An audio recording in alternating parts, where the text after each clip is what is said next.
A very big welcome, Nick and Gian. We here today, thank you for being here, just to talk a little bit about your workshop that's coming up in November, on the 2nd of November. And your workshop name, content is about working transpersonally with gender, sexual, and relational diversities. So it's an exciting topic area. And it would be good if you can share a little bit more about the workshop. It seems particularly relevant to the world that we're living in now, to be able to have these good conversations. Can you share with us a little bit about what you're most looking forward to in this workshop? Sure. Hi.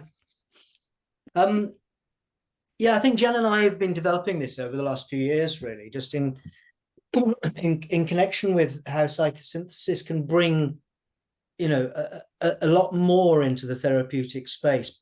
I think particularly relevantly for gender, sexual, relational diversity group, or GSRD as we are calling it, another acronym I know, but it's a bit easier to use. The reason for that being is that we take a view that psychosynthesis, in its view of holding both and rather than either or, is almost queer or non-binary in itself. And that lends itself, because we are talking about both and not either or. And so often in queer spaces, or queer identities, that's where we're going. So we're really looking forward to sort of bringing a certain amount of our own lived experience and knowledge to other therapists or therapists in training who might not be familiar with this group, or just want to understand a bit more about the issues, the presenting issues they may bring, their own unconscious biases perhaps, and our understanding of how we've been working with these clients, and what sort of techniques have worked, what hasn't, what's been helpful, what isn't. And maybe some tools and stuff for them to take away to use themselves in their own practices. And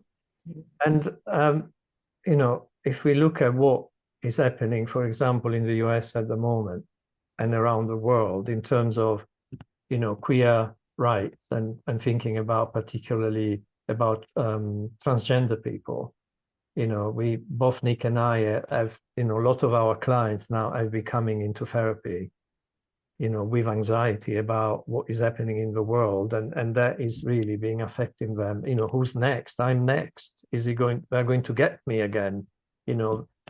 Maybe all fears that seem to be decreasing, they're suddenly coming up big time for a lot of people, given the atmosphere and what is going on around the world at the moment.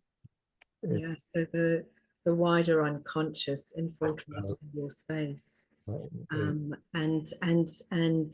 also really the necessity of being able to work with the generalized anxiety that comes into a therapeutic space. This is it. I mean, I think it's noticeable that, certainly for us, that for many queer folk, the level of microaggressions and the level of minority stresses that they have to live with on a day-to-day level is constantly there, and if not, on the rise now, actually, given what Jan was just saying. Yeah, that's deeply concerning. Yeah, we will look at some research that really shows how all of that, microaggression and ongoing oppression, impact mental health, particularly for this client group. And there is very clear evidence that has been happening across the board, really, for these people.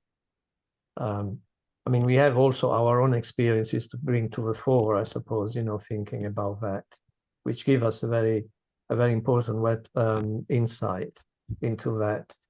But let's say that we take people on a journey in a way during the workshop, and because of the sensitivity of the issues that we are talking about, and again, what's going on in the outer, universal unconscious, if you like, we start taking participants on a journey to discover a little bit about themselves and potentially their own inner biases, mindsets. So we do that in an experiential way. It's the first activity that we do during the workshop, to find out our own, if let's put it this way, as inner oppressor, if you like, possibly oppressing ourselves, but potentially oppressing other people, which of course is really important when you work with this client group, because you don't want to end up just unconsciously, repeating some pattern that will affect the client at a time, particularly when they come to you and they're trying to build trust, to be able to be as much as possible more of themselves with us, when they come in the therapy room. That sounds interesting. So, and I guess what you're saying is that in uncovering some of the historic stuff that's happened, that one of the things that people will walk away with is an understanding of how not to re-traumatize in the therapeutic space. Yes, correct, absolutely. Yeah, yeah, yeah. It's a way to look inward before you look outwards, to what presents in the room, through the door.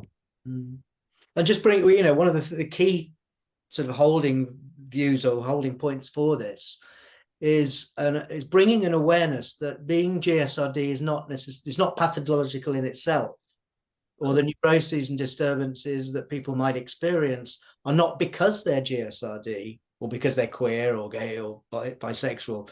It's because it's the reactions to the environment they've both grown up in and have to live in as an adult. Yeah. And it's the environment, the hostile environment in many ways, that continues this heteronormative space that doesn't really take into account queerness, still makes people feel invisible.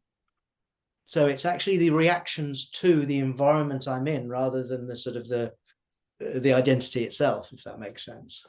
Yeah. So somehow othered simply because of the heteronormative world around.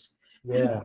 And how this client might be harboring themselves in the process, of course, because they will have internalized all of these messages and turn against themselves in the process, of course. And I mean, as well as looking at the theory, for me, there is an important point about psychosynthesis. And of course, we look at why we think that psychosynthesis is one of the most suitable psychologies, to support this client group. But for us, it's very important because, of course, we want people to have a clear identity as a GSRD person. We want them to have a positive identity as a GSRD person, to rewrite some of the scripts that they have internalized over the years. But thinking about psychosynthesis, thinking about bifocal vision, it's also very important that, for me, that is at the beginning of a journey. So our GSRD identity becomes an opportunity to actually go beyond that, to become to explore the more and find out the more of who we are, literally our sense of true self, to become more authentic, to become our true self with a capital S. That's right. Yeah, so the work doesn't stop with having, let's say, a positive GSRD identity, but actually let's together, find out a little bit more about who we really are beyond that. It's part of us, but it's not everything we are. Yes. What is there for us? Yes. So that feels very psychosynthesis. And you spoke earlier about what psychosynthesis has to offer in terms of this particular client group that you're looking at. It links very much into, the work that we talk about, Kim, and how we would work with clients aligns very much with body, mind, and soul. All three in working in tandem. So we look at the somatic experience and the dysregulation of the nervous system that a lot of queer folk have to be with every day, almost. So we look at the somatic, we look at the mind, and we look at the soul. So it's a much more integrated, holistic, involvement. Yeah. A non-dual message. Exactly. Yeah. Lovely. It looks like a really valuable opportunity for people to come to your workshop. And I'm really pleased that we're hosting it at the Trust. Thank you. Well, thank you. Yeah, we hope so too. So Thank you very much. It's good to be back. We did run a similar Yes. workshop years ago, but it was online during the pandemic. So yeah. so it's good to be doing it in person this time. Very much so. Thank you both. Thank you, Kim.